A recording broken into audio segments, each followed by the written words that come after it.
નમસ્કાર ટેક ગુરુમાં આપનું સ્વાગત છે અને હું છું આપની સાથે કરણ્ય ગાંધી. એપલ દર વર્ષે અમેરિકામાં પોતાનું WWDC ઇવેન્ટ કરતું હોય છે. એ જ ઇવેન્ટ એપલે આ વર્ષે પણ કર્યું અને આ વર્ષે WWDC એટલે કે વર્લ્ડ વાઇડ ડેવલપર્સ કોન્ફરન્સની હાઇલાઇટ રહી એપલના AI ફીચર્સ. આ ઇવેન્ટમાં એપલ પોતાના નવા ફીચર્સ હંમેશા લોન્ચ કરતું હોય છે અને આ વર્ષે એપલે એઆઈને મોટું બૂસ્ટ અહીંયાથી આપ્યું છે. હવે સમજીએ કે આ જે ઇવેન્ટ છે તે કેમ એપલ માટે મહત્વનું રહ્યું છે અને આપણા માટે એક એઝ અ ટેક યુઝર પણ કેમ મહત્વનું છે. તો સૌથી પહેલાં તો વાત કરી લઈએ કે એપલે કયા ફીચર્સ જે છે તે આ ઇવેન્ટમાં અહીંયાથી લોન્ચ કર્યા છે. તો સૌથી પહેલાં એપલે એઆઈને બૂસ્ટ આપ્યું છે અને સીરી અને iOS 27 માટે મોટા અપગ્રેડ્સની અહીંયાથી જાહેરાત કરી દીધી છે. સાથે જ સીરી એઆઈનું સૌથી મોટું એક અપગ્રેડ જે છે તે પણ અહીંયાથી લોન્ચ કરી દેવામાં આવ્યું છે. તો બીજી તરફ ઇન્ટેલિજન્સ જે છે તેને પણ વધારવામાં આવ્યું છે. એપલ ઇન્ટેલિજન્સ પર પણ ફોકસ કરવામાં આવ્યું છે અને તે વધુ સ્માર્ટ બની શકે તેના માટે એપલે અહીંયાથી સ્ટેપ્સ લીધા છે. સાથે જ iOS 27માં નવી ગયા વર્ષે જે લિક્વિડ ગ્લાસ ટેકનોલોજી આવી હતી એને લઈને પણ જે ડિઝાઇન્સ છે તે હવે વધુ સરળ અને કસ્ટમાઇઝ કરી શકાય એ રીતના ફીચર્સ જે છે તે અહીંયા iOS 27માં આપવામાં આવ્યા છે. તો આ તો હતો એક ઓવરઓલ વ્યૂ. હવે સમજી લઈએ કે કઈ મોટી જે છે તે અહીંયાથી આપણને જાહેરાત આવતી જોવા મળી છે.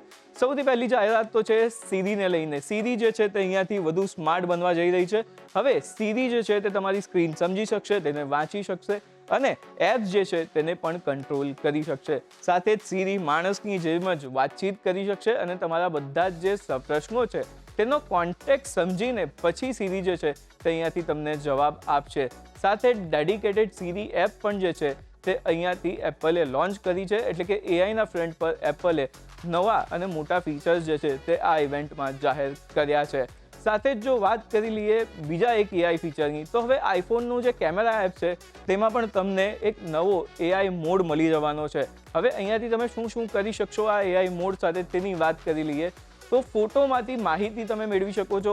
બિલનો ફોટો પાડીને તેને સ્પ્લિટ કરી શકો છો અને સ્માર્ટ ડિટેક્શન પ્રકારના તમામ ફીચર્સ પણ તમને આમાં મળી જવાના છે. એટલે કે જે ગૂગલ લેન્સ અત્યારે આપણને એન્ડ્રોઈડ મોબાઈલમાં કામ કરતું જોવા મળે છે એ તમામ પ્રકારના ફીચર્સ જે છે તે તમને હવે અહીંયાથી એપલના જે ફોટો એપ છે ત્યાં મળી જવાનું છે. એટલે કે એક ધમાકેદાર ફીચર્સ તમારી રાહ જોઈ રહ્યા છે અને રાહ આપણને છે માત્ર એક OSના અપડેટની.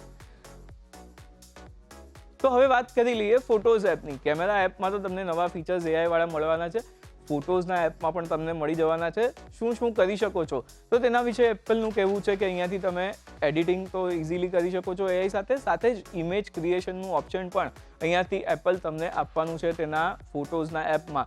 સાથે જ તમારે જો ઓબ્જેક્ટ કોઈ રિમૂવ કરવું હોય તો તે પણ તમે સરળતાથી કરી શકશો. સેમસંગે આ બહુ જ સારી રીતે કરી બતાવ્યું છે તેની ફોલ્ડ અને ઝેડ સિરીઝ માટે.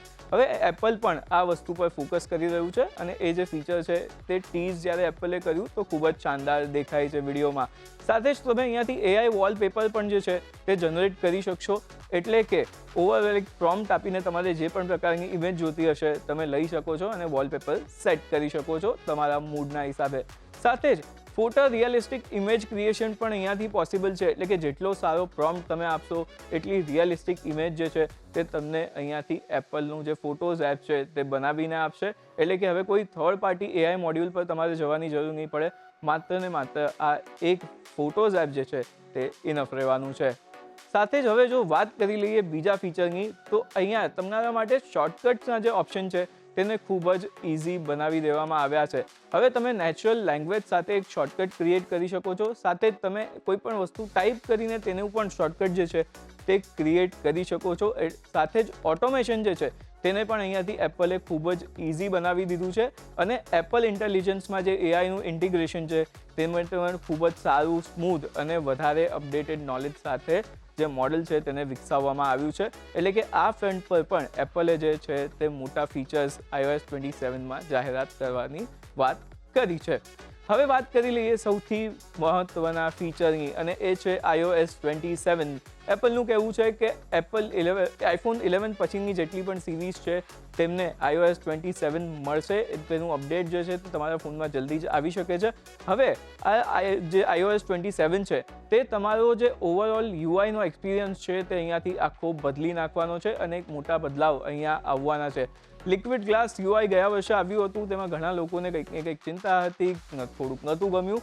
તો એ બધા જ પ્રકારના કસ્ટમાઇઝેશન જે છે તે તમે હવે અહીંયાથી કરી શકો છો. એટલે કે વધુ કસ્ટમાઇઝેશનનું ઓપ્શન પણ તમને અહીંયા લિક્વિડ ગ્લાસ યુઆઈમાં મળી જાય છે. સાથે સ્માર્ટ નોટિફિકેશન અને એઆઈ ફીચર્સ પણ જે છે તે હવે iOS 27માં ઉમેરવામાં આવ્યા છે. એટલે કે તમારું બધું જ કામ જે છે તે એઆઈ અહીંયાથી સરળ બનાવી દેવાનું છે.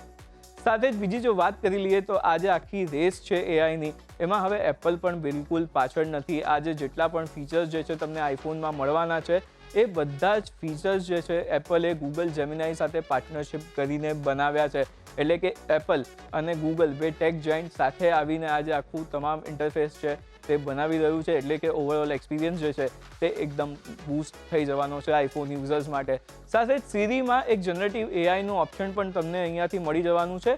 અને સૌથી મહત્વનું ફીચર એ છે કે ક્રોસ એપ ઇન્ટેલિજન્સ તમને અહીંયા મળી જવાનું છે. એટલે કે તમારે એપ પર એપ ફરવું નહીં પડે. તમે એક જે પ્રોમ્પ્ટ આપેલો છે તે જ બીજી એપમાં પણ સરળતાથી યુઝ કરી શકશો. અને ઓવરઓલ જે આપણે શરૂઆતમાં વાત કરી કે ભાઈ કોન્ટેક્ટ સમજીને તમારું કામ થશે, તો એ જ રીતે જે ક્રોસ એપ ઇન્ટેલિજન્સ છે તે અહીંયાથી કામ કરવાનું છે. હવે આ તમામ વસ્તુમાં એપલનું જે ફોકસ છે તે પ્રાઇવસી પર રહેવાનું છે. એપલે એ પણ સ્પષ્ટ કર્યું છે કે આ તમામ જે ફીચર્સ આપવામાં આવ્યા છે તેને કારણે પ્રાઇવસીમાં કોઈ પણ પ્રોબ્લેમ નહીં આવે ને આ કોઈ પણ ડેટા જે છે તે બહાર શેર કરવામાં કે તેને વેચવામાં નહીં આવે, જેના પર એપલ હંમેશા ફોકસ કરતું રહ્યું છે અને આ વખતે પણ કરી રહ્યું છે. તો આ હતી WWDC 2026ની મેઇન હાઇલાઇટ્સ. તો ટેક ગુરુના આ એપિસોડમાં થઈ રહ્યો છે સમય એક વિરામ લેવાનો. વિરામ બાદ આપણી સાથે નીરજભાઈ જોડાશે અને લઈને આવશે એક મજેદાર રિવ્યૂ. તો જોતા રહો CNBC બજાર.